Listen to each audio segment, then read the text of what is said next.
आज हम बात करते हैं इलेक्ट्रिसिटी की, विद्युत धारा की। विद्युत धारा को पढ़ने से पहले हम देख लेते हैं कि इसका खोज किसने किया और यह कहां से आया है और कितना पहले की बात है। ऐसा नहीं कि अगर हम अभी जो बिजली की प्रयोग कर रहे हैं क्या अभी से या फिर 100 साल पहले की बात हो रही है, नहीं, ये बहुत पहले की बात है। कब की अब बात है? तो 600 ईसा पूर्व की बात, 600 ईसा पूर्व की बात है। जो एक वैज्ञानिक थे, थेल्स, ग्रीक दार्शनिक थे। यह वैज्ञानिक ग्रीक दार्शनिक थे जो एक वस्तु को लिए अंबर या अंबर नामक वस्तु को रुई या कागज से घर्षण किए। कौन किए? थेल्स ने। थेल्स ने एक वस्तु को लिए अंबर नामक वस्तु और इस अंबर नामक वस्तु को रुई या कागज से घर्षण किए। घर्षण कराने के बाद इस वस्तु को पृथ्वी पर रखा गया। पृथ्वी पर जब रखा गया तो इस वस्तु में धूलकण आकर्षित होने लगे। तो धूलकण जब आकर्षित हुए तो इसी को आगे चलकर आवेश कहा गया। इसी को आगे चलकर क्या कहा गया? आवेश। इसीलिए आवेश का जनक किसे कहा जाता है? थेल्स को कहा जाता है। इसीलिए आवेश का जनक किसे कहा जाता है? थेल्स को कहा जाता है।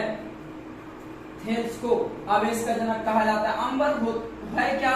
तो अंबर पेड़ की छल्ले होते हैं या पेड़ से प्राप्त किया जाता है। आगे हम बात करते हैं 1600 ईस्वी की। 1600 ईस्वी रानी एलिजाबेथ का चिकित्सक डॉक्टर गिलवर्ट,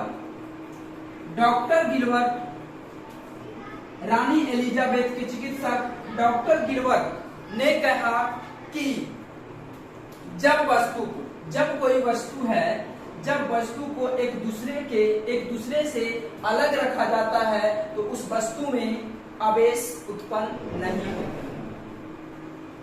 वह वस्तु उदासीन होती है।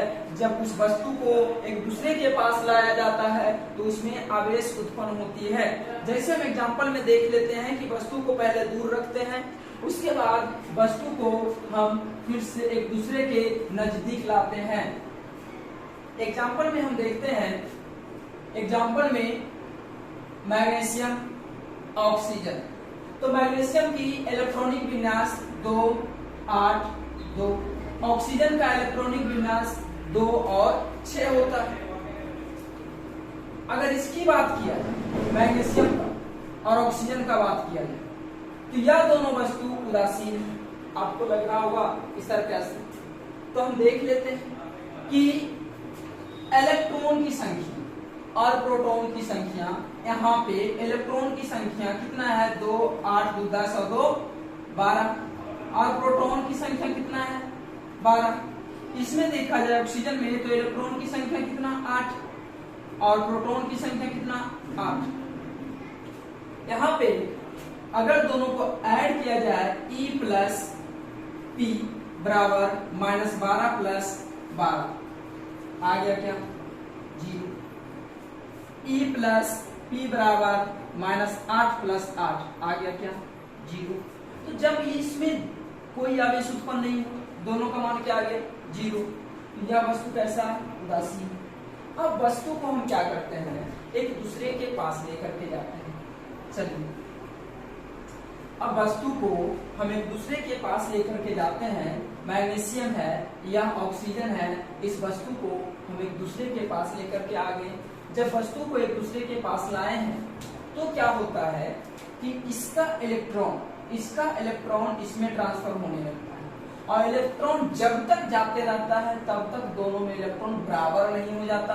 जैसे 2, 8, 2 इसका पहले इलेक्ट्रॉन था, 2 और 6 इसका इलेक्ट्रॉन था। तो यहाँ 6, 2, 8, यहाँ 8, 2, 10 और 2, 12 है। तो जब जैसे ही हम एक दूसरे के पास लाए हैं तो इसका इलेक्ट्रॉन इसमें जाने लगा और जब तक इलेक्ट्रॉन जाएगा तब तक कि दोनों आपस में बराबर नहीं हो जाता है। तो इलेक्ट्रॉन जा रहा है। अब इलेक्ट्रॉन जाना बंद हो गया। इसका मतलब ये हुआ कि 2, 8 यहाँ हुआ होगा और यहाँ पर 2 और 8 यहाँ पर भी हो गया। मतलब 2 इलेक्ट्रॉन, ये जो 2 इलेक्ट्रॉन है इधर चला है। तो ये जो मेरा बना, यहाँ पे इलेक्ट्रॉन की संख्या कितना हो गया? तो तो इलेक्ट्रॉन की संख्या 10 हो गया। प्रोटॉन की संख्या कितना हुआ? 12 हुआ। कैसे? यहाँ से इलेक्ट्रॉन ट्रांसफर हुआ है, प्रोटॉन ट्रांसफर नहीं हुआ है। यहाँ से इलेक्ट्रॉन ट्रांसफर हुआ तो इलेक्ट्रॉन 2 गए तो बचा मेरे पास कितना? 10। लेकिन प्रोटॉन तो मेरे पास पहले से ही 12 था, प्रोटॉन हो गया 12। ऑक्सीजन की बात किया जाए तो यहाँ पर इलेक्ट्रॉन की संख्या कितना है? 10। वही अगर प्रोटॉन की बात किया जाए तो प्रोटॉन की संख्या कितना है? 8। इसमें भी वही बात हुआ कि इलेक्ट्रॉन बढ़ा है, प्रोटॉन नहीं बढ़ा। प्रोटॉन जो था वही है, सिर्फ इलेक्ट्रॉन बढ़ा है। तो इलेक्ट्रॉन कितना हो गया? 2 और 6 कितना? 8। प्रोटॉन इलेक्ट्रॉन की संख्या 2 और कितना हो गया? 10। अब देखते हैं -C + P बराबर -10 + 12 बराबर क्या आ जाएगा आंसर? तो आ जाएगा +2। मतलब मैग्नीशियम पर कैसा चार्ज हो गया? +2। मतलब इसमें धन आवेश उत्पन्न हुआ। कैसा आवेश हुआ? धनात्मक आवेश उत्पन्न हुआ। अब इसमें देखते हैं इसमें क्या होगा? -C + P बराबर -10 + 8 क्या हो जाएगा? -2। मतलब कह सकते हैं ऑक्सीजन में कैसा आवेश उत्पन्न हुआ? तो ऋणात्मक आवेश उत्पन्न हुआ। कैसा आवेश हुआ? ऋणात्मक आवेश उत्पन्न हुआ। ऐसा कब हुआ? जब दोनों वस्तु को हम पास लाए तब। अगर दोनों वस्तु अलग अलग था तो वह कैसा था? उदासीन था। 1600 ईस्वी की बात हम किए थे डॉक्टर गिलबर्ट कर। अब 1646 की बात हम कर रहे हैं। तो 1646 में एक वैज्ञानिक टॉमस ब्राउन ने कहा कि अंबर का अर्थ ग्रीक भाषा में इलेक्ट्रॉन होता है। टॉमस ब्राउन ने कहा कि अंबर का अर्थ ग्रीक भाषा में इलेक्ट्रॉन होता है।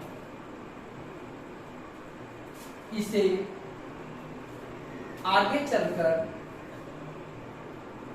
इलेक्ट्रिसिटी कहा गया। इसे आगे चलकर इलेक्ट्रिसिटी कहा गया। अर्थात वस्तुओं में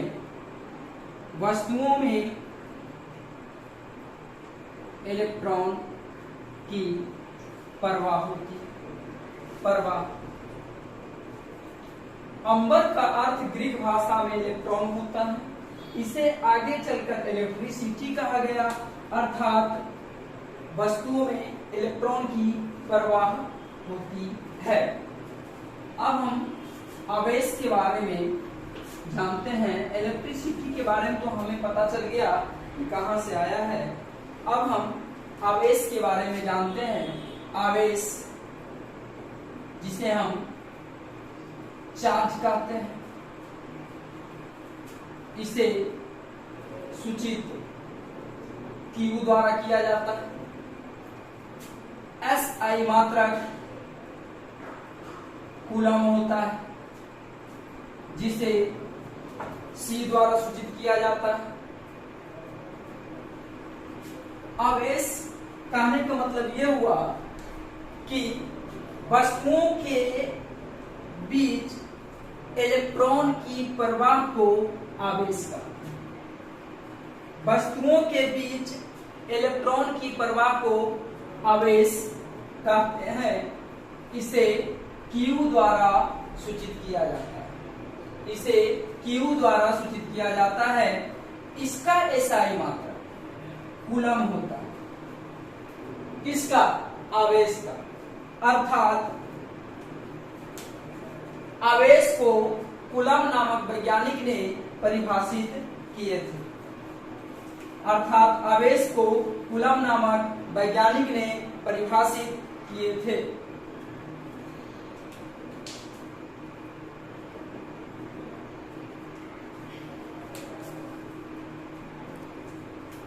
SI मात्रक कूलम होता है। अर्थात 1 कूलम आवेश बराबर 6.25 गुना 10⁻⁻18 इलेक्ट्रॉन होता है। एक आवेश कूलम बराबर 6.25 गुना 10⁻⁻18 इलेक्ट्रॉन होता है, जिसे प्रयोग के आधार पर निकाला गया। बाकी हम आगे देखेंगे अगले वीडियो में। Thank you. चलिए हम देखते हैं आवेश क्या होती है। ये आवेश है। आवेश क्या होती है? तो आवेश की परिभाषा होती है कि वस्तुओं के बीच इलेक्ट्रॉन के प्रवाह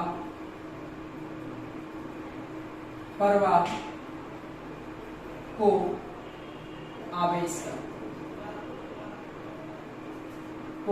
आवेश कहते हैं। इसे Q द्वारा सूचित किया जाता है। इसे Q द्वारा सूचित किया जाता है।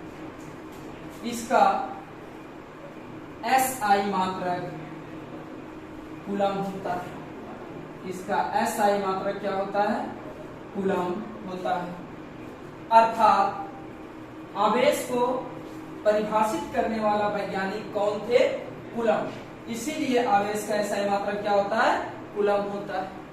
आवेश को परिभाषित करने वाला वैज्ञानिक का नाम कूलम था, इसीलिए अर्थात एक कूलम आवेश बराबर 6.25 गुना 10⁻18 इलेक्ट्रॉन होता है। एक कूलम आवेश बराबर 6.25 गुना 10⁻18 इलेक्ट्रॉन होता है। जो यह डाटा प्रयोग के आधार पर निकाला गया है। बाकी का क्लास हम अगले वीडियो में देखेंगे। Thank you.